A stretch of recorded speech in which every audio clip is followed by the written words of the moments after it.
यहाँ पर डिस्कस करेंगे जो नवंबर की करंट अफेयर मैगजीन आप यहाँ देख रहे हैं, ठीक है। इसमें जो टॉपिक आपका अभी जैसे कि मैं टॉपिक नंबर 1, टॉपिक नंबर 2 और टॉपिक नंबर 3 मैं ये आप करा चुका हूँ, ठीक है। 3 आपका था जो अंतर्राष्ट्रीय संबंध था वहाँ से था, ठीक है। और जो दूसरा टॉपिक था वो आपका इकोनॉमिक होगा, इकोनॉमिक का था। उसके बाद जो पहला था राज्य व्यवस्था का, पॉलिटी का। तो ये सब मैं तीनों डिस्कस करा चुका हूँ। चौथा जो आपका रहेगा यहाँ पर ये रहेगा इन्वायरमेंट का, ठीक है। जो पर्यावरण परिस्थितिकी है, इकोलॉजी, उसको यहाँ पर रहेगा। काफ़ी इंपॉर्टेंट क्वेश्चन यहाँ से इसके रहते हैं जो एग्जाम में भी। तो स्टार्ट करते हैं, यहाँ पे देखते हैं टॉपिक हमारे क्या क्या हैं पहले इसको। यहाँ पर देखो टॉपिक आपके स्टार्ट है, देखो सुरक्षा। ये पड़ोसी देश जो हमारे हैं इसमें ये सुरक्षा था हमारा, सिक्योरिटी। ये मैंने यहाँ पर नहीं पढ़ा क्योंकि जो सिक्योरिटी है ये आपका इतना न्यूज़ में जो प्रीलिम्स का एग्जाम है तो ना के बराबर क्वेश्चन पूछता है वहाँ से, ठीक है। तो इसमें कोई ज़रा मेहनत करने की जरूरत नहीं है। बाकी जो सिक्योरिटी करेगा ये मैं किसी और जो लेक्चर रहेगा मैं उसके साथ इसको कवर करा दूंगा सिक्योरिटी का, ठीक है। कुछ भी क्वेश्चन जो यहाँ पर रहेंगे, वैसे इतना इंपॉर्टेंट तो नहीं रहता, फिर भी मैं आपको यहाँ करा दूंगा, ठीक है। यहाँ 5वां है आपका पर्यावरण, राइट। तो इसको देखते हैं इसमें क्या क्या यहाँ पर टॉपिक है, दिखा देते हैं आपको। जैसे कि पर्यावरण के शहरी जो क्षेत्र है, वायु प्रदूषण उसके बारे में, ठीक है, पराली जलाना, क्लाउड सीडिंग, तो ये सब यहाँ से देखते हैं टॉपिक। तो स्टार्ट करते हैं टॉपिक नंबर यहाँ से 1 से 5.1। यहाँ से बोल रहा है, पहला है 5.1, भारत के शहरी क्षेत्रों में वायु प्रदूषण, ठीक है। ये न्यूज़ में था, काफ़ी न्यूज़ में रहता है, एवरीवेयर जो यहाँ पर न्यूज़ रहती है उसमें। तो इसमें बोला सब दुनिया के 10 सबसे प्रदूषित शहरों में भारत के 3 शहर जिसमें दिल्ली, मुंबई, कोलकाता शामिल है, ठीक है। स्विट्जरलैंड की वायु गुणवत्ता प्रौद्योगिकी कंपनी जो है एयर क्वालिटी इंडेक्स वर्ष की, वहाँ पे इसने बताया है, राइट। देखते हैं यहाँ पे क्या है, जीवाश्म ईंधन का दहन, ठीक है, जीवाश्म ईंधन का दहन। उसके बाद क्या है, इसमें देखो बोला सबसे अधिक जो यहाँ पर वायु प्रदूषण जीवाश्म ईंधन के जो अपूर्ण दहन है उसके कारण होता है, ठीक है। दूसरा बोला है जीवाश्म ईंधन के कोयला, तेल, गैसोलीन शामिल है, इनका उपयोग विद्युत संयंत्रों में बिजली पैदा करने या वाहनों को चलाने के लिए किया जाता है, ठीक है।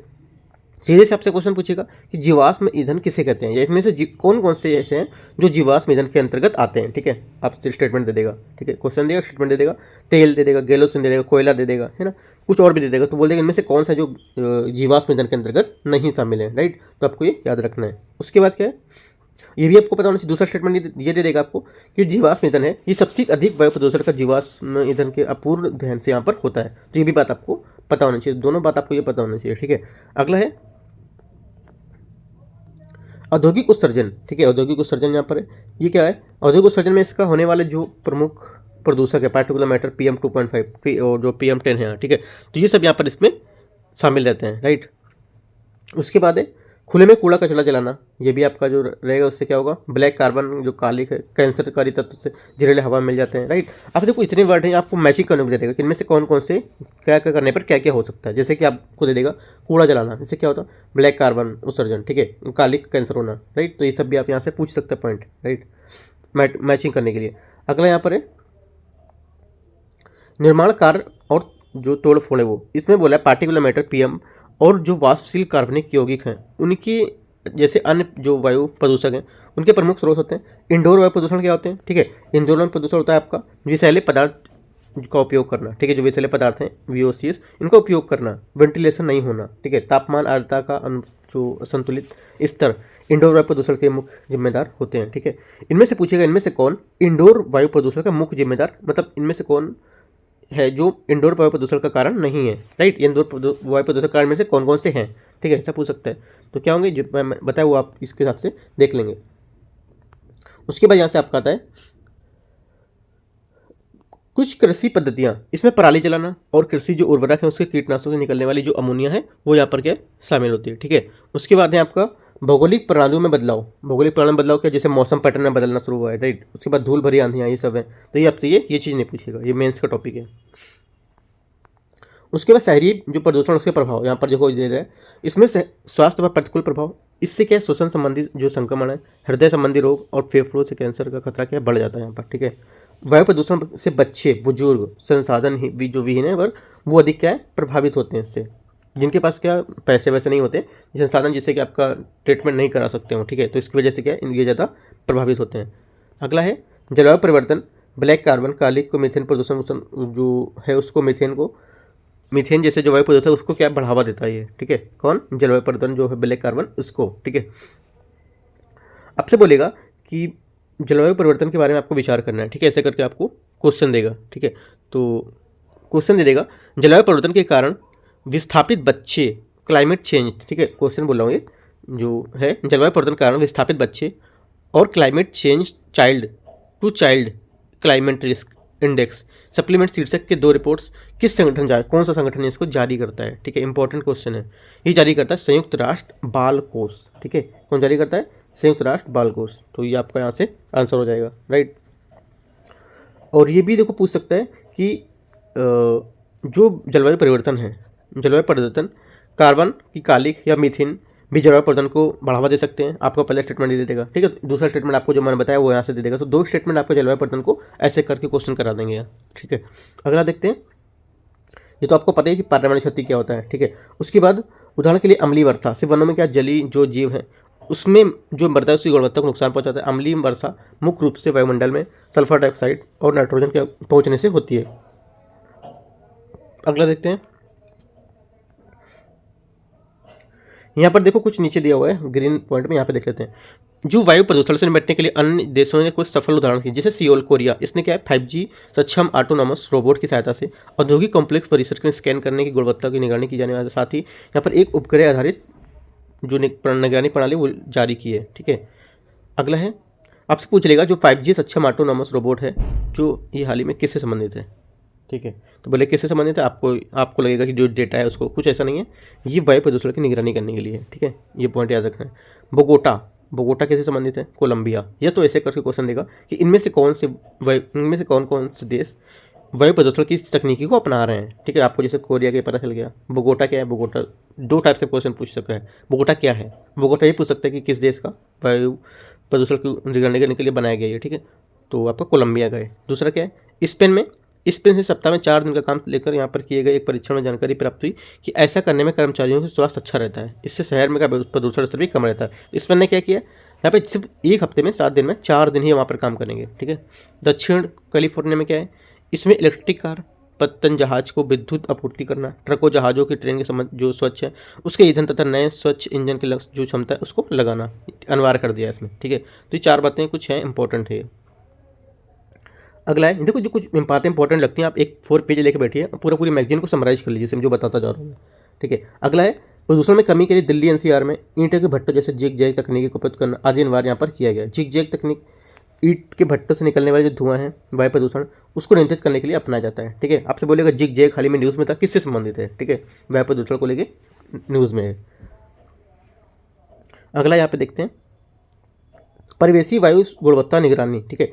इस संबंध में वायु जो गुणवत्ता मौसम जो पूर्वानुमान अनुसंधान है सफर, ये क्या इसकी शुरुआत की गई थी। एयर क्वालिटी इंडेक्स के आधार पर वायु गुणवत्ता के जो संपूर्ण शहर है उसमें प्रदूषण के स्तर को क्या है, ये किसी भी निश्चित स्थान की वायु गुणवत्ता की स्थिति को दर्शाएगा सफर, ठीक है। स्वच्छ वायु गुणवत्ता कार्यक्रम NCAP, ठीक है, जिसका उद्देश्य PM10 की सांद्रता के स्तर को 2025-26 तक 40% की कमी करना, यह राष्ट्रीय वायु जो गुणवत्ता मानक है उनको क्या है प्राप्त करना, ठीक है। अगला देखते हैं,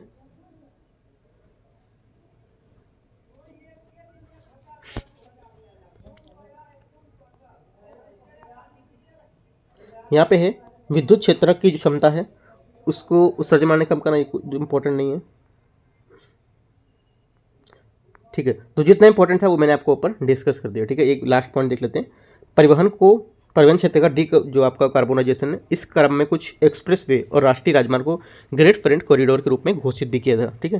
तो इतना आपको नहीं पढ़ना है यहाँ पे। अगला देखते हैं 5.1.1 टॉपिक पराली जलाना, इसको देखते हैं। ये देखो पंजाब हरियाणा का अक्सर न्यूज़ में रहता है तो इस वजह से यहाँ पर दिया हुआ है, ठीक है। हमें जो इंपॉर्टेंट है प्रीलिम्स के लिए सिर्फ मैं वो सब पढ़ रहा हूँ क्या क्या है। किसान पराली क्यों जलाते हैं, देखो क्यों जलाते हैं, क्योंकि उनको जो मेहनताना होता है उसमें उनके पास उतना नहीं रहता कि दें, तो इस वजह से क्या है वो जलवा रहते हैं, ठीक है। तो इस वजह से ये जलाने का, तो ये तो नहीं पढ़ना है आपको। देखो जैसे क्या लिखा, श्रमिकों की कमी, श्रमिकों को कमी भी रहती है, प्लस जो देना रहता है उनका दिन का पूरा जो पैसा रहता है वो भी देना रहता है, तो महंगा पड़ जाता है उनको, ठीक है। तो इस वजह से क्या है वो सीधा से वहीं से लगे हुए को जला देते हैं।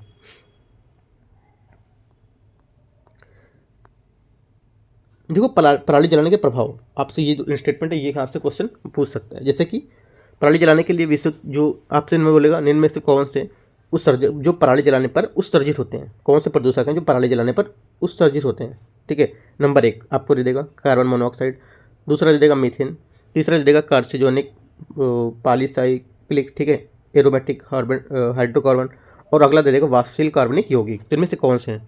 तो ज़्यादातर लोग वाष्पशील कार्बनिक यौगिक ये नहीं मारेंगे, ठीक है, बल्कि ये भी है, ठीक है, ये आपको ध्यान रखना है जो पराली जलाने में क्या क्या यहाँ से उत्पन्न होता है। तो चारों चीज़ें आप लिख सकते हैं, ठीक है।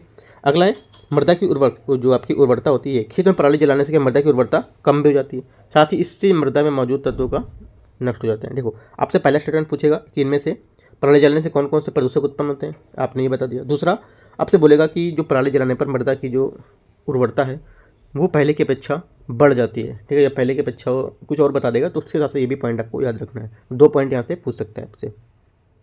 मृदा के तापमान में वृद्धि, पराली जलाने से उत्पन्न जो अत्यधिक ताप है उसके चलते खेत की जो मृदा है उसका तापमान अचानक क्या बढ़ जाता है, जिससे मृदा में नमी की जो मात्रा है वो कम हो जाती है, ठीक है, जिससे मृदा अपरदन में वृद्धि होती है। अगला है जैव विविधता पर प्रभाव, इसमें क्या है, आग के कारण कीड़े, पक्षी और छोटे स्तनधारी जैसे अनेक वन्य जीव प्रजाति पर रहवास नष्ट हो जाता है, जो क्या है इनका आश्रय भोजन के लिए इन पर निर्भर रहते थे, ठीक है, जैव विविधता पर ये प्रभाव पड़ेगा इससे।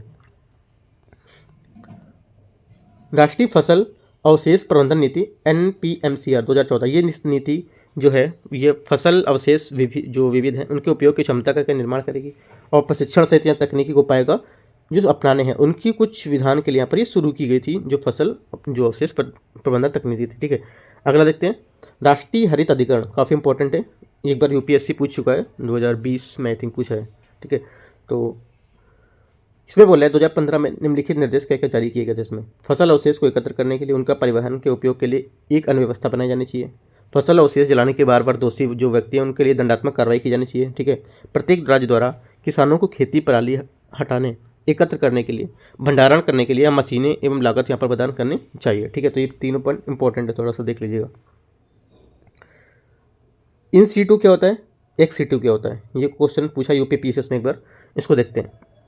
इसमें कस्टम हायरिंग केंद्रों की स्थापना, अधिक उपज और कम अधिक जो अवधि है उसमें तैयार होने वाले जो धान की किस्में उसके उपयोग और कटाई के लिए बेहतर समय तय करके यहाँ पर अब घटकों का व्यापक उपयोग सहायता करना, ठीक है। XC2 क्या होता है, इसमें धान की पराली वैकल्पिक उपयोग है, इसमें बल दिया जाना। उदाहरण के लिए आपका बायोमास विद्युत परियोजना, उसमें क्या तापीय विद्युत जो संयंत्र हैं, ठीक है, उसमें जो को फायरिंग 2G एथेनॉल, ठीक है, या संयंत्र या फीड स्टॉक के रूप में यहाँ पर इसे संपीड़ित बायोगैस जो है उस स्टॉक तक के रूप में यहाँ पर लगाना, राइट। और औद्योगिक जो बॉयलर है उसके ईंधन के रूप में इसका क्या है प्रयोग करना, राइट। अपशिष्ट ऊर्जा की ओर यहाँ पर पैक करना। तो इस टाइप से यहाँ पर ये इसके बारे में बताया कि XC2 में क्या क्या शामिल होते हैं इसमें, ठीक है। इससे क्वेश्चन पूछा था उसमें UPPSC में कि इनमें से ये किसका वर्णन करता है, XC2 InC2, तो ऐसा करके क्वेश्चन वहाँ पर दिया हुआ था, तो यहाँ से पूछ सकते हैं। वैसे UPSC इतना नहीं पूछेगा।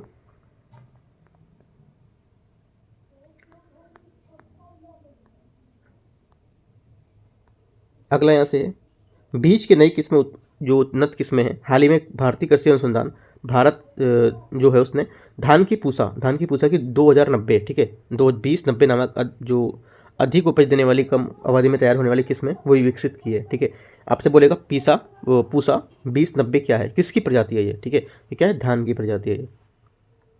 पूसा 2090 किस्म केवल 120 से 125 दिनों में पक कर तैयार हो जाती है, जबकि वर्तमान में पूसा 44 किस्मों को पकने में 155 से 60 दिन का समय लगता है। आपसे बोलेगा जो पूसा की अभी वर्तमान में जो फसल पकाई जा रही है उससे अधिक समय लेगी, है ना, ऐसा बोल देगा। तो आपको एक एक बात यहाँ से पॉइंट याद रखना कि क्या बोल रहा है। धान की नई किस्म चलते किसानों ने अगली फसल बुआई हेतु अपने खेतों को तैयार करने के लिए लगभग 30 दिनों का समय यहाँ पर मिल जाता है, ठीक है। अगला देखते हैं।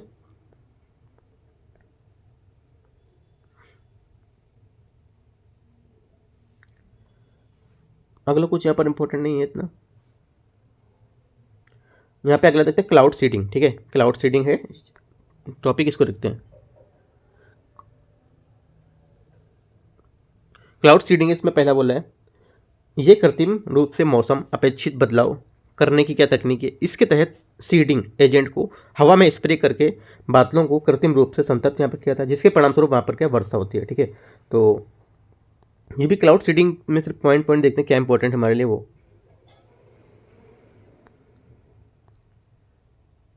यहाँ पे देखो क्लाउड सीडिंग है, क्लाउड सीडिंग में अनिवार्य जो दशाएं कि हमारी अनिवार्य दशाएं क्या क्या होनी, जो आपसे पूछ लेगा कि क्लाउड सीडिंग में हमारे लिए क्या इसमें दशाएं अनिवार्य होती हैं, कौन कौन से पॉइंट इसमें अनिवार्य होते हैं, ठीक है। पहला पॉइंट बोलेगा, स्टेटमेंट देगा बादलों के प्रकार, बादल बोलेगा इसमें उनका तापमान लगभग -10 से -12 डिग्री सेंटीग्रेड के बीच होना चाहिए, ठीक है, सही है।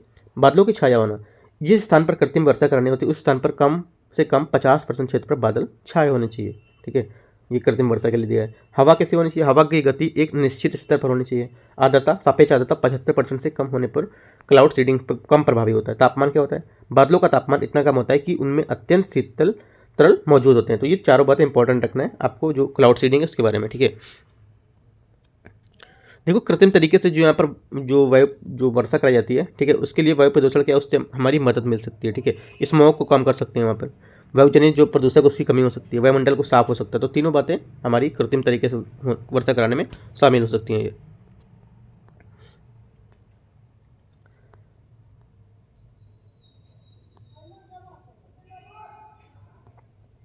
अगला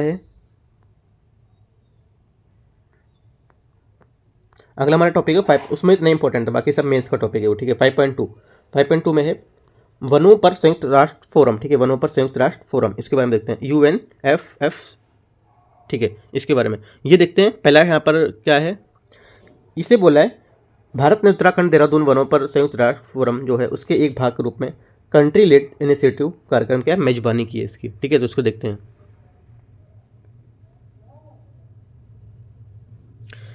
यहाँ पे है UNFF की स्थापना 2000 में संयुक्त राष्ट्र आर्थिक जो सामाजिक परिषद उसके द्वारा यहाँ पर की गई थी, ठीक है। UNFF सभी प्रकार के वनों प्रबंधन, संरक्षण और इनके संधारणी विकास को क्या बढ़ावा देते हैं, ठीक है। इसी स्थापना कब हुई थी, 2000 में हुई थी, ठीक है। कंट्री लेड इनिशिएटिव का प्राथमिक लक्ष्य होता है संधारणी वन प्रबंधन जो है उसमें वनों के लिए संयुक्त जो राष्ट्र रणनीतिक योजना है उसकी कार्यान्वयन के लिए यहाँ पर चर्चा में योगदान देना, राइट। तो इसके टॉपिक पॉइंट देखते हैं क्या क्या है।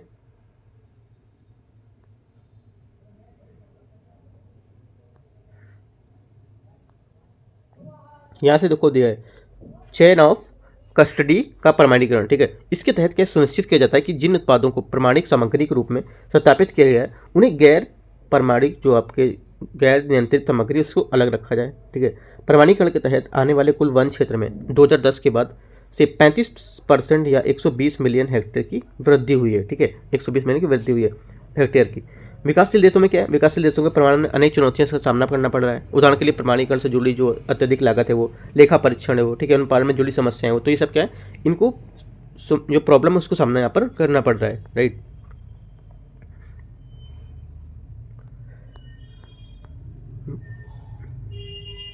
देखो जो आपका SFM है, SFM मतलब वनों का जो संधारणीकरण प्रबंधन है, इसके घटक क्या क्या है, आपसे बोलेगा कि जो वन के संधारणी प्रबंधन है इनके बारे में आपको विचार करना है कि इसके कौन कौन से घटक शामिल होते हैं, ठीक है। पहला, वन संसाधनों का विस्तार, जैविक विविधता का संरक्षण, वन समृद्धि में सजीवता, वन संसाधनों में उत्पादकता कार्य, वन संसाधनों के संरचनात्मक कार्य, ठीक है, सामाजिक आर्थिक कार्य। ये देखो ज़्यादातर लोग अगर स्टेटमेंट देगा तो ये नहीं मारेंगे क्योंकि सामाजिक आर्थिक मतलब ही नहीं कोई जब वनों से यहाँ पर बात कर रहा है तो, ठीक है।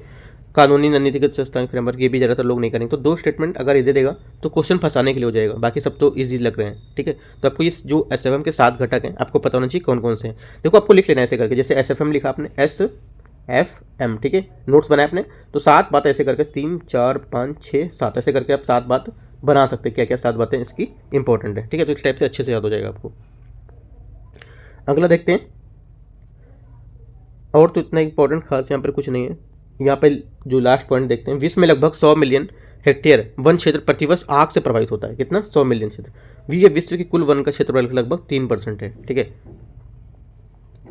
भारत के राज्यों का 62% भाग उच्च तीव्रता वाली जो वनाग्नि उसके प्रति प्रवण क्षेत्र में आता है। पारंपरिक ज्ञान, वस्तुतः औषधि पौधे पारंपरिक ज्ञान के यहाँ पर स्रोत है, राइट। SFM के लिए भारत द्वारा क्या क्या उपाय किए गए। कानूनी व्यवस्था, भारत में वनों के संरक्षण के लिए अनेक क्या है कानून बनाए गए। इसमें वन संरक्षण अधिनियम, ठीक है, जो आपका FCA 1980 है, वो वन अधिनियम 1927 है, वन जो संरक्षण अधिनियम वो सब यहाँ पर शामिल है, ठीक है। तो देखो याद रखना है आपको, जो तीनों अधिनियम यहाँ पर शामिल है, ये तीनों अधिनियम के बारे में आपको याद रखना है, जो कानूनी व्यवस्था है इनकी, इसके लिए, ठीक है। बस और इतना कुछ इंपॉर्टेंट यहाँ नहीं है। अगला टॉपिक है 5.3 जलवायु परिवर्तन के और बच्चे, जलवायु परिवर्तन और बच्चे, ठीक है, इसके बारे में देखते हैं। हाल ही में क्या है, जो यूनिसेफ है उसने जलवायु परिवर्तन के कारण विस्थापित बच्चे, climate change child, the children climate risk report, drift index supplement है, इसके शीर्षक जारी किए हैं। ठीक है, आपसे पूछ सकता है कि शीर्षक किसने जारी किए, किसके द्वारा यहाँ पर ये जारी किए गए। ठीक है, तो यूनिसेफ के द्वारा ये जारी किए गए। पहले तो आपको यहाँ से क्वेश्चन ही सॉल्व हो गया। दूसरा क्या है, इस रिपोर्ट में जलवायु मोबिलिटी और बचपन के बीच महत्वपूर्ण संबंध को बताया गया। ठीक है, आपसे बोल देगा, 2 स्टेटमेंट देगा, पहला ये, दूसरा बोलेगा इस रिपोर्ट में किसको किसको बताया गया। तो आपको यहाँ पर इस स्टेटमेंट दे देगा कि ये बात दे देगा कि इसको यहाँ पर बताया गया, सब महत्वपूर्ण संबंध ये बताए गए। ठीक है, इस रिपोर्ट के अनुसार जलवायु परिवर्तन के चलते मौसम संबंधी जो परिघटनाएं हैं उसमें कारण लाखों बच्चों को क्या अपने घरों से छोड़ना पड़ा है घर। ठीक है, हालांकि क्या जलवायु परिवर्तन विस्थापन के बीच संबंध काफ़ी क्या जटिल है, फिर भी ये क्या अभी स्पष्ट है कि जलवायु परिवर्तन दुनिया भर में विस्थापित पैटर्न को प्रभावित कर रहा है। ठीक है, ये तो इंपॉर्टेंट नहीं है, 2 बातें ऊपर इंपॉर्टेंट थी और देखते हैं। यहाँ पर देखो कुछ बिंदु हैं, कुछ पॉइंट दिए हैं, उस पर एक नज़र देखते हैं। कुल संख्या पर आधार पर देखा जाए तो 3 देशों में, एक तो फिलीपींस, भारत और चीन, इन तीनों देशों में बच्चों का विस्थापन सर्वाधिक हुआ है। ये भी स्टेटमेंट आपको याद रखना है। देशों में 2016 से 21 के बीच मौसम जो संबंधी परिघटना है उसमें मिलाकर लगभग 23 मिलियन बच्चे विस्थापित हुए हैं। ठीक है, सप्लीमेंट इंडेक्स रिपोर्ट 2 घटकों की जांच करती है, जल की कमी, ठीक है, जल सुभेद्यता। आपसे बोलेगा ये सप्लीमेंट्स इंडेक्स रिपोर्ट है किसके आधार पर जारी करती है, ये किस आधार पर जारी करती है। एक तो जल की, इसमें से क्या किस आधार पर जारी करती है, इनमें से कौन कौन से इसके घटक हैं। ठीक है, किसको बेस मानती है। ठीक है, जैसे कि जल की कमी, जल सुभेद्यता, ये सब कैसे घटक है जो जल की कमी के साथ यहाँ पर पेज जो जल सेवा है उस तक पहुँचना और अभाव को यहाँ पर प्रकट करना। ठीक है, सप्लीमेंट इंडेक्स के प्रमुख यहाँ पर कुछ मुख्य तथ्य भी हैं, तो मुख्य तथ्य देखते हैं क्या क्या यहाँ पर है। यहाँ पर मुख्य तथ्य हैं, लगभग 1 मिलियन बच्चे गंभीर अत्यधिक जल संकट का सामना कर रहे हैं। Bharat, niger, Eritrea, Yemen, Burkina Faso उन 5 देशों में शामिल है जहाँ सर्वाधिक संख्या में बच्चे या गंभीर लोग जल संकट का सामना कर रहे हैं। ठीक है, इंपॉर्टेंट पॉइंट है भी। यहाँ पे देखो कुछ यहाँ पर डाटा दिए हुए हैं, 2016 से 21 के बीच कुछ डाटा दिए हैं। तूफान, कितने लोग विस्थापित हुए। ठीक है, बाढ़ में तो मैक्सिमम लोग किससे विस्थापित हुए आपको ये देखना है। मैक्सिमम लोग जो थे वो तूफान से प्रभावित हुए। ठीक है, आपसे क्वेश्चन पूछ दे देगा कि जो मैक्सिमम ज़्यादा से ज़्यादा लोग हैं जो 2016 से 21 के बीच में, वे ज़्यादा से ज़्यादा जो बाढ़ है या सूखा है उससे ज़्यादा प्रभावित हुए हैं। तो क्या गलत हो जाएगा, यहाँ पर तूफान से सबसे ज़्यादा लोग यहाँ पर विस्थापित हुए हैं। ठीक है, और बच्चे कितने हुए, 21.2 बच्चे भी मिलियन में विस्थापित हुए हैं तूफान के कारण। ठीक है, तो ये बात याद रखना है। अगला है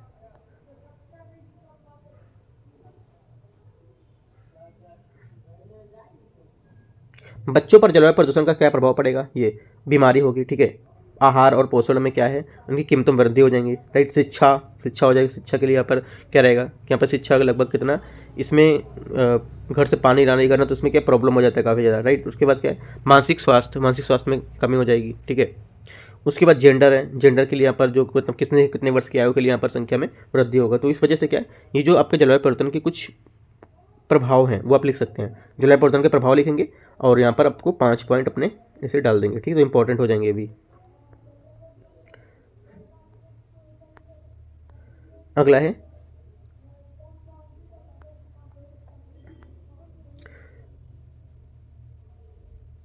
यूनिसेफ के बारे में थोड़ा सा देख लेते हैं। यूनिसेफ जो है इसकी स्थापना को भी तो ये हुआ था आपका 1946। ठीक है, उत्पत्ति इसके संयुक्त राष्ट्र द्वारा स्थापित तथा इसे 1953 में संयुक्त राष्ट्र प्रणाली स्थायी हिस्सा बन गया था ये। ठीक है, ये भारत सहित 190 देशों में अपने जो सेवाएं दे रहा है उन्हें विश्व की सर्वाधिक वंचित जो उद्देश्य है, मतलब वंचित जो किशोर हैं, बच्चे हैं, उन तक पहुंचना और जगह जगह इनके अधिकार की रक्षा करना, ये इनका क्या उद्देश्य होता है। ठीक है, रिपोर्ट क्या है, ये कौन कौन सी रिपोर्ट जारी करते हैं, ये तो इंपॉर्टेंट हो जाएगा। State of world's children prospects for children the in polycrisis. ठीक है, तो ये क्या है, रिपोर्ट है इनका। दूसरा ए 2023 ग्लोबल आउटलुक। ठीक है, राइट डिनाइड आदि। ठीक है, ये सब क्या, ये जो रिपोर्ट है वो जारी करता है यूनिसेफ। राइट, अगला देखते हैं।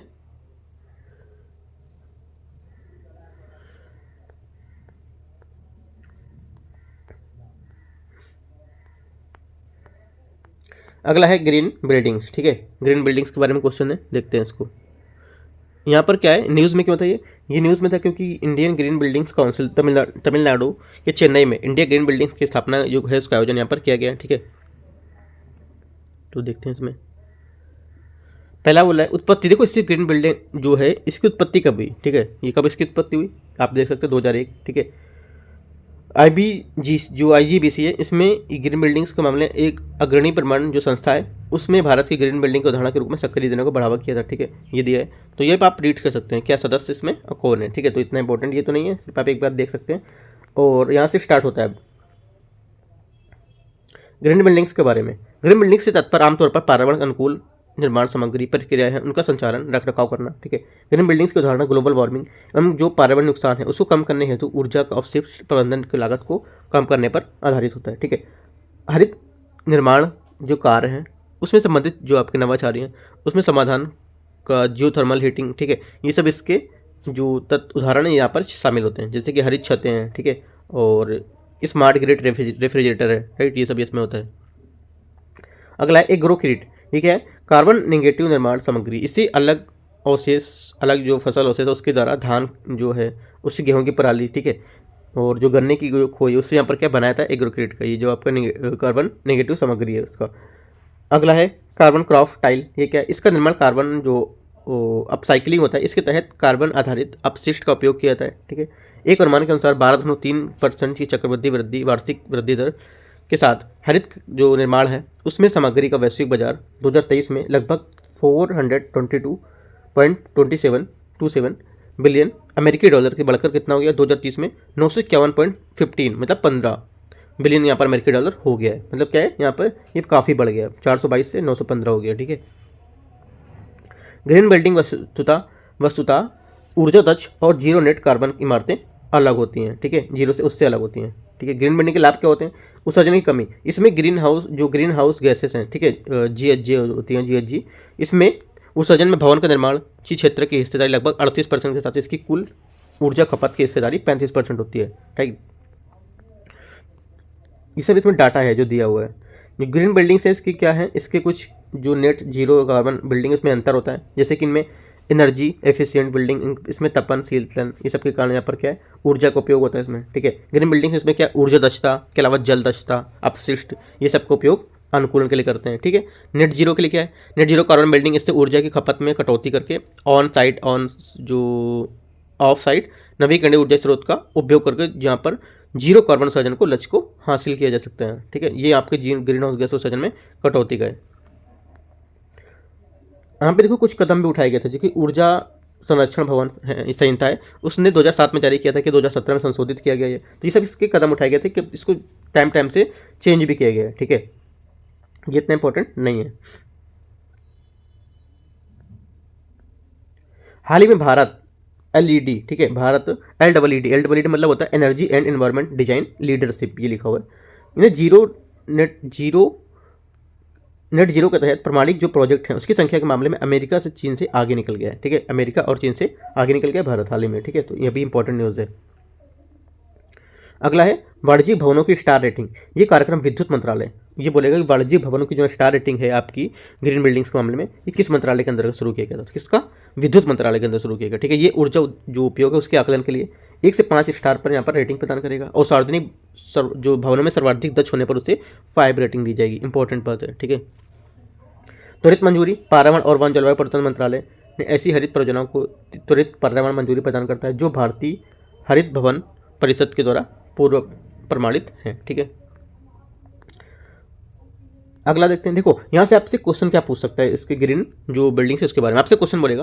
पहला स्टेटमेंट देगा, एग्रोक्रिट फसल अवशेषों से बनी एक कार्बन नेगेटिव प्रणाली सामग्री है। ठीक है, दूसरा स्टेटमेंट देगा, ग्रीन बिल्डिंग्स ऊर्जा दक्षता, ठीक है, ऊर्जा दक्षता और नेट जीरो कार्बन वाली इमारतें होती हैं। ठीक है, दूसरा स्टेटमेंट आपसे ये दे देगा। तीसरा देगा आपका स्टेटमेंट, लीड द्वारा प्रमाणित ग्रीन बिल्डिंग पारंपरिक इमारतों की तुलना में 25% कम ऊर्जा खपत करती हैं। तो आपको कौन सा सही है आपको ये बताना है। ठीक है, मैंने तीनों आपको बता दिए, तीनों बातें ऊपर मैंने बता दी, फिर भी मैं आपको बता देता हूँ। यहाँ से केवल आपके 2 स्टेटमेंट सही है। ठीक है, वो 2 स्टेटमेंट आप देख सकते हो कौन सा सही है, क्योंकि मैंने ऊपर आपको पूरा डिस्कस करा दिया। ठीक है, लीड का भी बता दिया, ग्रीन बिल्डिंग्स की ऊर्जा दक्ष के बारे में बता दिया, एग्रोक्रिट फसल के बारे में, तो तीनों आप यहाँ पर देख सकते हैं। राइट, इस टाइप से क्वेश्चन पूछेगा आपसे। ठीक है, अगला देखते हैं।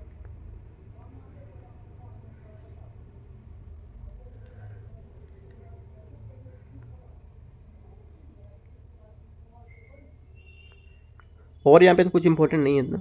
अगला यहाँ से टॉपिक देखते हैं 5.5 टॉपिक को, राष्ट्रीय दक्ष पाक कला कार्यक्रम। ठीक है, इसको देखते हैं ये क्या है।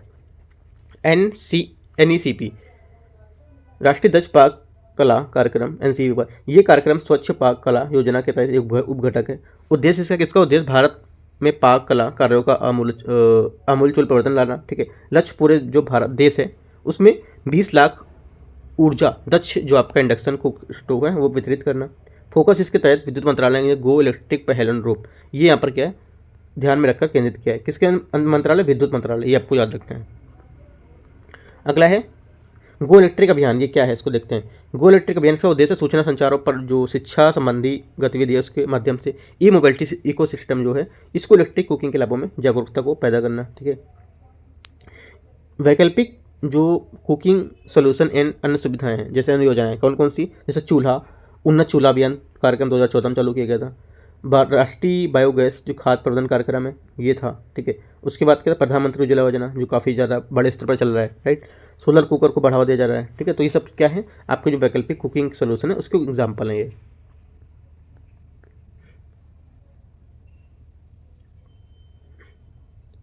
और तो इतना इंपॉर्टेंट नहीं है कुछ। यहाँ पे देखो जो EESL होता है ये आपका एनर्जी एफिशिएंसी सर्विसेज लिमिटेड मंत्रालय, इसका विद्युत मंत्रालय होता है, ठीक है। इसकी उत्पत्ति 4 उपक्रम के अकॉर्डिंग यहाँ पर की गई थी, ठीक है। उद्देश्य इसका होता है ऊर्जा के जो जिम्मेदारी पूर्वक उपयोग है उनके लिए इकोसिस्टम सक्षम करना, राइट। इनके प्रमुख कार्यक्रम ये सब होते जो दिए हैं वो आप देख सकते हैं, ठीक है। अगला टॉपिक देखते हैं जैविक कृषि, ठीक है। जैविक कृषि इंपॉर्टेंट टॉपिक है, इसको देखते हैं। इसमें है पहला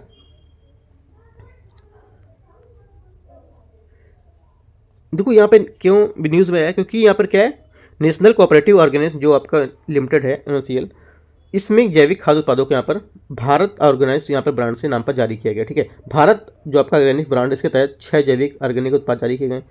अरहर दाल, चना दाल, चीनी, राजमा, बासमती राइस, ये सब क्या है मसूरी दाल, ये सब देखो ये आपको भारत की कंपनी के नाम से मिलेगा। अगर आप देखो दिल्ली NCR के आसपास रहते हैं, ठीक है, तो दिल्ली NCR के पास रहते हैं तो जो दिल्ली मेट्रो है आपका राजीव चौक आस पर है, ठीक है। राजीव चौक साइड है, आप अगर उतरेंगे आप देखेंगे तो वहाँ पर इसका पूरा बना रखा है, भारत पूरा हब का स्टोर बना रखा है। वहाँ पे काफ़ी ज़्यादा चीज़ें हैं, ये सब भी हैं। पर उसके बाद आपने जो सब्जियों में कुछ आता है वो भी सब वहाँ पर है, ठीक है। तो कुछ टाइम मैंने वहाँ से परचेस भी किया है लाके, कुछ मैंने वहाँ से लाया भी हूँ, परचेस किया मैंने।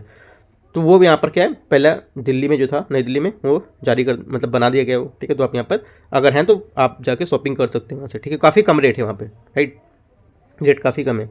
यहाँ से देखो क्या है शुरू की गई एक सभी जैविक जो उत्पाद हैं उसके लिए जो खुदरा दुकान है उसके नेटवर्क भी जैविक उत्पादों के लिए एक मंच की अवधारणा को प्रदान करना, ठीक है। अगला है आपका national cooperative organise limited NOCL, इसके बारे में देखते हैं ये है क्या, ठीक है। ये जो आपकी NCOL है इसकी स्थापना 2023 के बहुराज्य सहकारी जो सोसाइटी है नियम उसके द्वारा यहाँ पर 2002 में की गई थी, ठीक है। ये बोल देगा कि जो आपका नेशनल कोऑपरेटिव ऑर्गेनाइज लिमिटेड है ये एक संवैधानिक निकाय है, ठीक है। तो क्या गलत हो जाएगा, एक सांविधिक है क्योंकि किसी अधिनियम के तहत की गई है, ठीक है। ये अगला है देश भर में प्राकृतिक खेती करने वाले सभी किसान को एक मंच प्रदान करना तथा उनके उत्पाद को मार्केटिंग की व्यवस्था करना, ये भी इंपॉर्टेंट पॉइंट है। इसे संयुक्त रूप से निम्नलिखित संस्थानों द्वारा प्रमोट किया गया है। अमूल, भारतीय राष्ट्रीय सहकारी उपभोक्ता लिमिटेड, ठीक है, भारतीय राष्ट्रीय कृषि सहकारी विपणन, राष्ट्रीय डेयरी विकास, ये सब क्या है इसके संयुक्त रूप से इनके द्वारा यहाँ पर प्रमोट किया जा रहा है इसको, ठीक है। इसका कार्य क्या है भारत में जैविक उत्पाद जो है उसकी बिक्री करेगा और अन्य देशों में इसकी बिक्री को बढ़ावा देगा, ठीक है। अगला देखते हैं जैविक कृषि होती क्या है।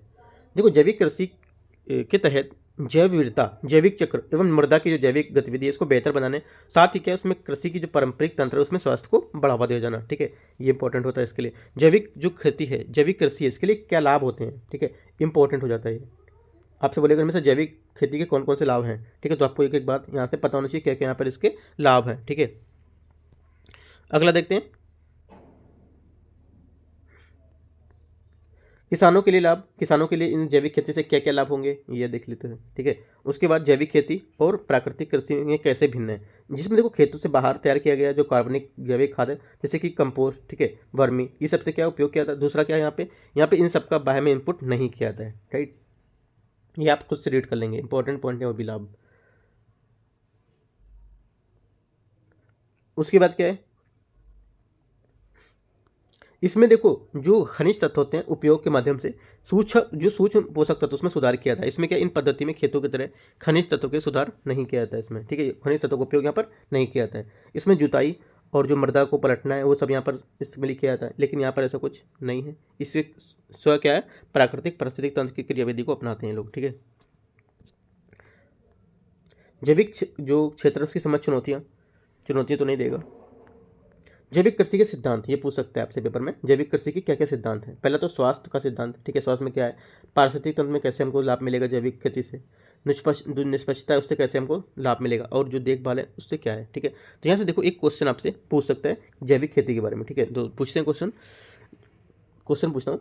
क्वेश्चन है, भारत में जैविक कृषि के संदर्भ में निम्नलिखित में से कौन सा कथन सही नहीं है, ठीक है। निम्नलिखित में से कौन सा कथन सही नहीं है भारत की जैविक कृषि के बारे में, ठीक है। पहला स्टेटमेंट है आपका, परंपरागत कृषि विकास योजना जैविक खेती को बढ़ावा देने के लिए क्लस्टर पद्धति को आधारित कार्यक्रम है, ठीक है, ये आपका करेक्ट है। दूसरा, सिक्किम विश्व का पहला 100% जैविक जो राज्य है वो बन गया था, बिल्कुल करेक्ट है। तीसरा स्टेटमेंट, भारतीय खाद्य सुरक्षा मानक प्राधिकरण FSSAI ने जैविक भारत लोगों की शुरुआत की है, ठीक है, तो ये भी स्टेटमेंट आपका करेक्ट है। दूसरा, भारत में जैविक कृषि करने वाले किसानों की संख्या दुनिया में दूसरे स्थान पर है, ये स्टेटमेंट आपका गलत हो जाएगा, ठीक है, दूसरे स्थान पर यहाँ पर ये नहीं है, राइट। अगला देखते हैं अपना,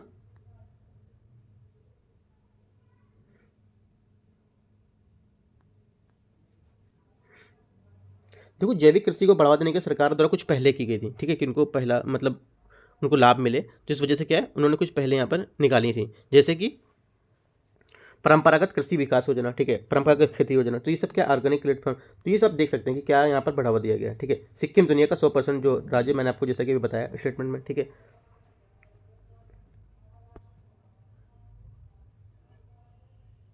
अगला देखते हैं,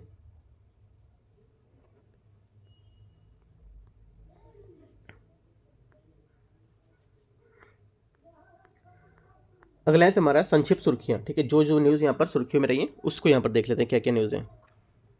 पहला क्लाइमेट इक्वलिटी, ठीक है, इसके बारे में देखते हैं क्या है। क्लाइमेट इक्वलिटी जो क्या है, ए प्लेनेट ऑफ द 99 शीर्षक एक रिपोर्ट जारी की है इसने, ठीक है, ऑक्सफैम ने। आपको बोलेगा question, a planet for the 99 climate equality, इसी रिपोर्ट किसने जारी की है, तो ऑक्सफैम ने यहाँ पर क्या ये रिपोर्ट जारी की है, ठीक। इस रिपोर्ट में क्या गया कि जलवायु संकट पर और अत्यधिक असमानता जो है उसमें मानवता सक्षम मौजूद दोहरी चुनौतियाँ हैं, ठीक है, तो ये आप ये बताएगा, तो सिर्फ ये पूछ सकता है रिपोर्ट किसने जारी की है, और कुछ खास इंपॉर्टेंट नहीं है वहाँ। जैसे कि यहाँ पर एडेप्शन गैप रिपोर्ट, ठीक है, एडेप्शन गैप रिपोर्ट है, इसके बारे में भी क्वेश्चन यहाँ से पूछ सकता है, ठीक है। यहाँ से क्वेश्चन बोलेगा ग्लोबल जो एडेप्शन गैप रिपोर्ट है किसके द्वारा जारी की जाती है, ठीक है, तो क्या है एडेप्शन गैप रिपोर्ट संयुक्त राज्य कार्यक्रम UNEP के द्वारा जारी की जाती है। ये देशों के समुदाय आघात पहुँचने तथा उन पर जो क्षमता बढ़ाकर जलवायु परिवर्तन को उत्तरदायी सभ्यता को कम करना, और इनका देखो इनका मुख्य कार्य क्या होता है, विकासशील देशों को उनके लगभग 10 से 18 गुना ज़्यादा वित्त की आवश्यकता करना होता है, ठीक है। तो जो हमारा जो विकासशील देश है उसके लिए काफ़ी ज़्यादा ये काम करता है, राइट। अगला देखते हैं, ये से दो यहाँ से आपका 1 से 2 पॉइंट इंपॉर्टेंट है, ठीक है।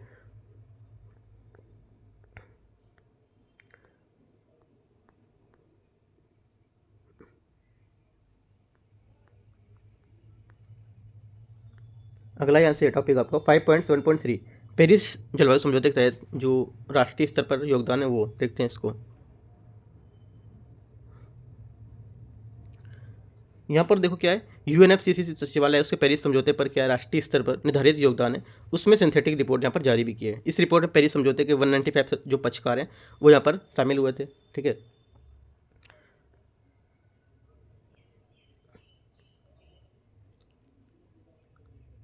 यहाँ पर देखो एक पॉइंट इंपॉर्टेंट यहाँ पर IPCC की 2018 की रिपोर्ट के अनुसार पेरिस समझौते के तहत निर्धारित लक्ष्य प्राप्त करने के लिए 2010 के स्तरों की तुलना में 2030 तक उत्सर्जन को 45% कटौती करने की आवश्यकता है।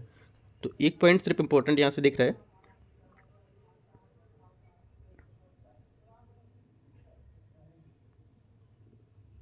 और यहाँ पे कुछ खास नहीं है। अगला है 5.7.4, इसको देखते हैं, state of climate services report, ठीक है, ये क्या है, ये स्टेट जो रिपोर्ट है 2023 से जारी की गई। इस वर्ष में ये वार्षिक रिपोर्ट स्वास्थ्य पर केंद्रित है, ठीक है, ये जो रिपोर्ट है स्वास्थ्य पर केंद्रित है। इंपॉर्टेंट बात, वायु प्रदूषण से निपटने के लिए वित्त पोषण की कमी, वायु प्रदूषण दुनिया भर में असामयिक, ठीक है, असामयिक मृत्यु जो है उसमें चौथा बड़ा स्वास्थ्य जोखिम आधारित यहाँ पर कारक है, जो आपका असामयिक जो मृत्यु होती है वो, इसका वायु प्रदूषण से निपटने के लिए। यहाँ पे देखो राष्ट्रीय जो विज्ञान जल विज्ञान सेवाएं हैं रिपोर्ट, ये इसका 74% भाग स्वास्थ्य देखभाल क्षेत्र के लिए भागीदारी है, जो जलवायु क्षेत्रीय संबंधित डेटा प्रदान करता है उसके लिए, ठीक है। सिफारिश 2030 से पहले देखो इसको जो मेंशन था उसके बारे में यहाँ पर दे रखा है, क्या है इसको देखते हैं।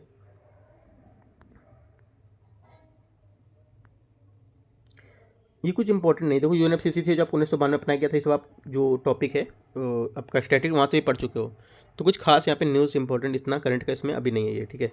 और दूसरा टॉपिक देखते हैं यहाँ से 5.7.5 टॉपिक है, पश्चिम अंटार्कटिका में हिम का पिघलना, ठीक है। यहाँ से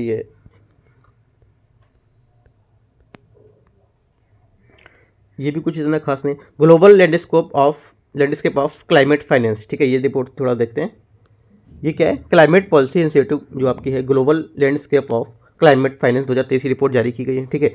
इसमें देखो ये किस किस पे रिपोर्ट जारी की जाती है, एक तो संबंध है उसके प्रतिकूल अनुकूल संबंध के लिए, ठीक है, वित्त पोषण इसमें किया जाता है, संबंध संबंधी कार्य हैं इसके लिए क्या है, इस पर निपटा जाता है, अनुकूलन संबंधी कार्य इससे निपटा जाता है, तो ये सब रिपोर्ट इसके लिए जारी की जाती है, राइट। वैश्विक जलवायु जो वित्त प्रणाली है, ये ग्लोबल एनवायरमेंट फैसिलिटी, ठीक है, जो आपका पृथ्वी सम्मेलन था 1992 का, उसमें स्थापित किया गया था।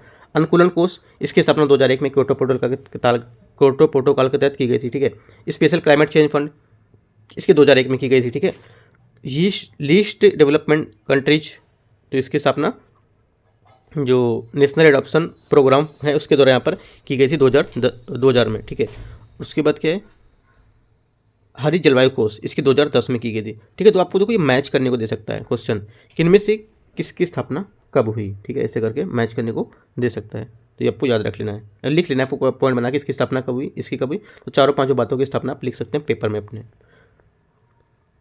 अगला है 7.7 विश्व का सबसे बड़ा सौर ऊर्जा संयंत्र, लार्जेस्ट जो आपका सोलर फैसिलिटीज है कहाँ है ये, संयुक्त अरब अमीरात के ने नूर अबू धाबी सोलर प्लांट को क्या है, हरित ऊर्जा जो प्रति राष्ट्र के समर्पण के लिए यहाँ प्रस्तुत किया है, ठीक है। दुनिया का सबसे बड़े स्टैंड एलोन जो परिसंचलन है उसमें ऊर्जा संयंत्रों के से एक माना गया है। इसकी कुल क्षमता कितनी 1.2 गीगावाट है, ठीक है। और अन्य जो बड़े बड़े हैं आपके ऊर्जा संयंत्र कौन कौन से, राजस्थान में आपका जो भड़ला सोलर पार्क है वो, ठीक है। अगला है कर्नाटक का जो आपका पवागड़ा सोलर पार्क है, ठीक है, जो आपका रामागुंडम फ्लोटिंग सोलर है। तो ये सब क्या है, भारत की सबसे बड़ी फ्लोटिंग जो ऊर्जा है वो परियोजना है ये, ठीक है। अगला यहाँ से 5.7.8 ग्रीन वॉशिंग को रोकने के लिए मसौदा दिशा निर्देश है, वो क्या है, ये भी कुछ खास इंपॉर्टेंट नहीं है। संयुक्त राष्ट्र मरुस्थलीकरण उसकी रोकथाम करना, ठीक है, उसका भी समय, तो ये भी कुछ इतना खास नहीं है। जो होगा मैं देखो यहाँ पर आपको क्वेश्चन के थ्रू भी डिस्कस कर दूंगा। देखो भारत का रिपोर्ट किया गया जिसमें से 9.45% भूमि क्षेत्र में निम्नीकरण हो गया। यहाँ पे देखो कुछ कुछ रिपोर्ट है इंपॉर्टेंट, मैं बता देता हूँ आपको, जैसे कि पूर्वी और मध्य एशिया, लैटिन अमेरिका तथा कैरेबियाई क्षेत्र सबसे गंभीर निम्नीकरण के दौरे से गुजर रहे हैं, ठीक है। 2016 से 19 के बीच रिपोर्ट में वैश्विक भूमि क्षेत्र का लगभग 50%, जो भारत का 36.8% भूमि क्षेत्र है उसे सूखे से प्रभावित हुआ था, ठीक है। भूमि निम्नीकरण के लिए रोकथाम के लिए भारत सरकार द्वारा कुछ उपाय किए गए, कुछ योजनाएं चलाई गई थी, पहले चलाई गई थी, वो क्या है, 2030 तक 26 मिलियन हेक्टेयर निम्नीकृत और जो निर्वनीकरण वाली जो भूमि है उसका पुनर्बहाल करना, स्वैच्छिक करना, है ना, बॉन्ड चैलेंज के तहत ये शामिल हुआ था।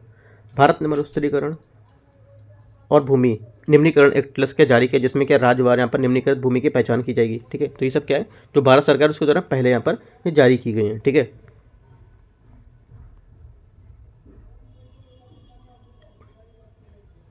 यहाँ देखो आपसे उदाहरण पूछ सके वाला सस्टेनेबल डेवलपमेंट गोल्स 6 ये इंपॉर्टेंट हो जाएगा आपसे। ये तो क्वेश्चन जरूरी नहीं कि नहीं पूछे, लेकिन जो सस्टेनेबल डेवलपमेंट गोल है उसके बारे में आपको देगा गोल 6, गोल 7, गोल 8, गोल 9, इसके बारे में आपको विचार करना है कि कौन सा स्टेटमेंट इसमें सही है, ये कौन से गोल इनमें से सही मैचिंग करने को दे देगा, ठीक है। तो गोल नंबर 6 जो आपका है स्वच्छ जल और स्वच्छता को दिखाता है, ठीक है। तो ये इंपॉर्टेंट है।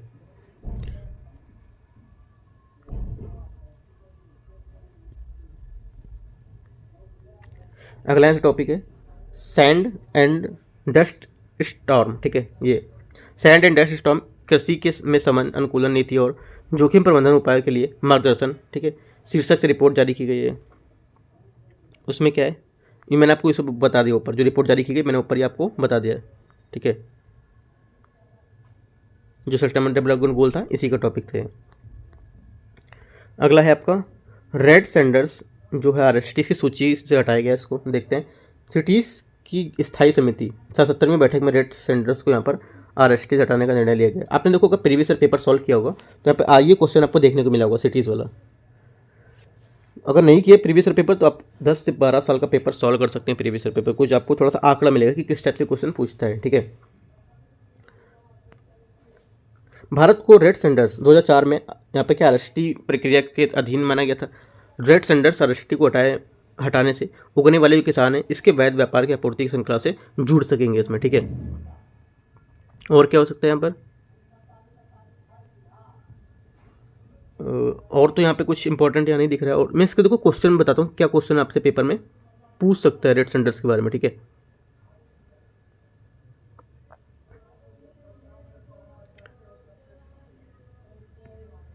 यहाँ देखो आपसे जो रेड सेंडर्स है या लाल जो चंदन बोलते हैं इसको, इसमें क्वेश्चन पूछ सकता है। ये बोलेगा पहला स्टेटमेंट, ये पश्चिमी घाट की स्थानिक प्रजाति है, ठीक है। क्या होगा, पश्चिमी घाट की स्थानिक प्रजाति है। दूसरा स्टेटमेंट आपसे बोल देगा ये IUCN जो रेड लिस्ट है उसमें इंडेंजर्ड के रूप में सूचीबद्ध किया गया है, ठीक है। इंडेंजर्ड के रूप में इसमें सूचीबद्ध किया गया, तो इनमें बोलेगा कौन सा सही है और कौन सा नहीं सही है। देखो पहला स्टेटमेंट है ये आपका हो जाएगा, पहला स्टेटमेंट आपका गलत हो जाएगा। ये कहाँ, जो पश्चिमी घाट वहाँ एंडेमिक नहीं है, मतलब पश्चिमी घाट की स्थानिक प्रजाति नहीं है, ठीक है। तो हमारा आंसर क्या हो जाएगा, जो सेकंड स्टेटमेंट है ये आपका करेक्ट है, जो IUCN के रेड लिस्ट में इंडेंजर्ड के रूप में इसको वर्णित किया गया है, ठीक है। ये आपका करेक्ट होगा। बाकी आपको यहाँ पर दिखाता हूँ क्वेश्चन होगा भी ऐसा। वन्यजीव संरक्षण अधिनियम 1972 में किया गया संशोधन 2022 में मददगार सिद्ध होगा, ठीक है। इसके लिए क्या सिटीज़ के जो कुछ नेशनल प्रोजेक्ट हैं ये तो नहीं होगा। और देखता हूँ, क्योंकि रेड सेंडर्स काफ़ी टाइम पहले न्यूज़ में था तो पेपर में पूछा भी गया था क्वेश्चन, तो उम्मीद है कि यहाँ से क्वेश्चन पूछ सकता है पेपर में। देखो दे रखा है संरक्षण की स्थिति IUCN के रेड लिस्ट में इंडेंजर्ड के रूप में वर्णित किया गया परिशिष्ट 2 में, यही मैंने आपसे पूछा था, ठीक है। उसके बाद क्या पूछा था, ये स्थानिक प्रजाति जिसे पूर्वी घाट का गौरव भी कहता है। ये पूर्वी घाट के, ये देखो पूर्वी घाट के उष्णकटिबंधीय शुष्क पर्वतीय क्षेत्रों में स्थानिक प्रजाति है, राइट। ये पूरी तरह से मैंने बोला था जो आपका पश्चिमी घाट में स्थानिक प्रजाति तो गलत था। पश्चिमी घाट सिर्फ पश्चिमी घाट में ही नहीं पाया जाता है, राइट। तो दोनों बातें मैंने आपको यहाँ से बता दी थी। अगला देखते हैं टॉपिक क्या है, ट्रॉपिकल टिम्बर। ये क्या है, ट्रॉपिकल टिम्बर इस शब्द का उद्देश्य उष्णकटिबंधीय जो वन है उसमें संधारणी जो प्रबंधन उससे यहाँ पर संबंधित गतिविधि को बढ़ावा देना, ठीक है। उष्णकटिबंधीय वनों के द्वारा यहाँ पर संधारणी रूप से उत्पादित इमारती लकड़ी को अनुकूल व्यापार से बढ़ावा देने के लिए जोर दिया गया इसमें, ठीक है। अगला देखो उष्णकटिबंधीय जो वन है इमारती लकड़ी, इसका में उसमें क्या है, लॉन्ग, सनवुड, विनियर, सीड्स, प्लाईवुड, ये सब क्या इसमें शामिल होते हैं, ठीक है। विश्व में कुल वनों में लगभग 45% उष्णकटिबंधीय वन है, ठीक है। विश्व में लगभग 100% में 45% आपके क्या उष्णकटिबंधीय वन है। ये कर्क और मकर रेखाओं के बीच अवस्थित है। ये पॉइंट आपको इंपॉर्टेंट है, याद रखना है, ठीक है। मुख्य उष्णकटिबंधीय जो आपके हैं, मुख्य उष्णकटिबंधीय वन कौन से, अमेजन, वर्षावन, कांगो बेसिन, ये सब इत्यादि हैं, ठीक है। उष्णकटिबंधीय इमारती लकड़ी का उपयोग क्या क्या उपयोग है इनके, निर्माण क्या है, मकान, ठीक है, रेलवे, स्लीपर्स बनाना, ठीक है।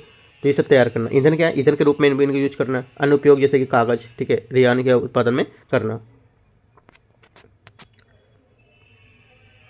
अगला यहाँ पे टॉपिक है नोवा दिहिंग म्यूजिक फ्रॉग, ठीक है। ये क्या है, भारतीय वन्यजीव संस्थान अरुणाचल प्रदेश में नमदफा जो नेशनल पार्क है उसके लिए यहाँ पर एक नई प्रजाति क्या है, म्यूजिक फ्रॉग की नई प्रजाति खोज की है। इस प्रजाति का नाम नोवा दिहिंग नदी के नाम पर रखा गया, ठीक है। नोवा दिहिंग ब्रह्मपुत्र की एक सहायक नदी है, याद रखना है। नोवा दिहिंग म्यूजिक फ्रॉग की मुख्य विशेषता क्या है, ये निदिराना जीनस का मेढक है। इसे भारत की इस प्रजाति का मेढक पहली बार पाया गया है। ये तीनों बातें आपको याद रखना, पेपर में पूछ सकता है, ठीक है, क्योंकि नया प्रजाति है मिला इस वजह से पूछ सकता है। इसकी अनोखी आवाज़ के चलते इसे म्यूजिक फ्रॉग कहा गया है, ठीक है, ये भी इंपॉर्टेंट बात है। अगला देखते हैं हिमालयी क्षेत्र, ठीक है। हिमालयी क्षेत्र जो है आपके भूस्खलन में जोखिम, ये भी क्या है, जो भी काफ़ी जो सुरंग में फंस गए थे लोग तो उसके बारे में यहाँ पर क्वेश्चन दिया है, ठीक है। तो इतना यहाँ से कुछ इंपॉर्टेंट इसमें नहीं है बताने का।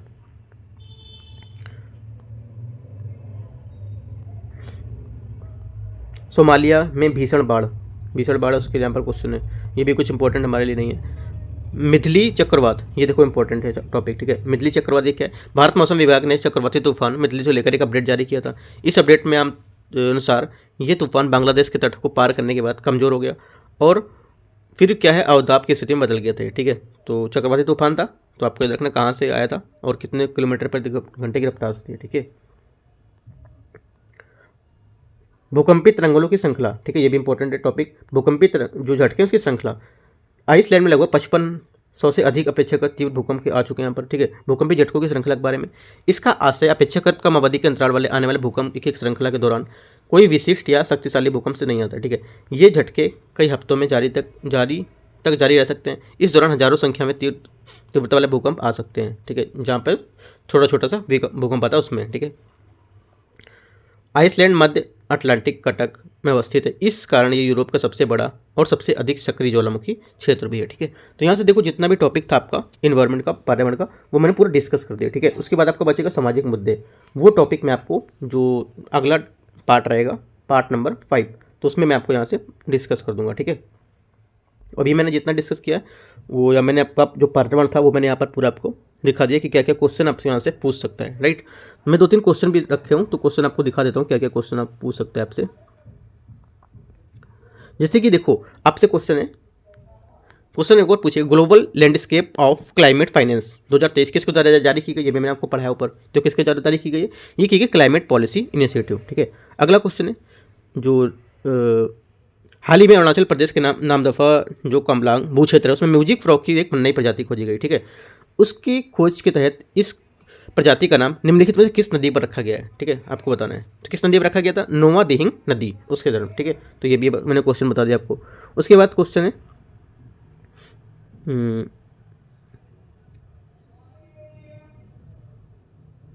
एक क्वेश्चन और है, वनों पर संयुक्त राष्ट्र फोरम, ठीक है, UNFF, इसके संदर्भ में विचार करना है, जो मैंने आपको बताया था। इसकी स्थापना 2022 में संयुक्त राष्ट्र आर्थिक सामाजिक परिषद के संकल्प के तहत की गई थी, ठीक है। इसका भारत UNFF का संस्थापक देश सदस्य है। तीसरा क्या है, भारत ने UNFF के सदस्य केवल रूप में जो कंट्री लेड हैं इनिशिएटिव उनके रूप में कार्य करने की मेजबानी की है, ठीक है। तो यहाँ पर क्या आपको देखना है कौन से सही होंगे कौन से नहीं सही होंगे, ठीक है। इनमें से आपको 2 सही हैं, एक आपका गलत है। कौन सा गलत है वो आपको मैंने पढ़ाया, वो आप ऊपर देख सकते हैं, ठीक है। अगला है जो जलवायु परिवर्तन की रिपोर्ट है, मैंने आपको बता दिया था विस्थापित करने वाली रिपोर्ट, तो मैं बता ही चुका हूँ। तो जब 4-5 क्वेश्चन थे वो मैंने आपको यहाँ पर बता दिया, ठीक है। जो क्वेश्चन का मैंने बताया लास्ट में कि वो आंसर, तो वो देखो भारत उसका सदस्य है या नहीं, तो वो चीज़ आप अगर रीड करेंगे जाके ऊपर तो वो चीज़ आपको समझ वहाँ पर आ जाएगा क्या है, ठीक है। तो ऐसे ही मैं जितना पढ़ता रहूँ उसके बीच बीच में क्वेश्चन नहीं पूछता रहूँ क्या क्या क्वेश्चन पेपर में बन सकता है, ठीक है। तो कोई डाउट रहता है आप नीचे कमेंट में पूछ सकते हैं। All the best, thank you.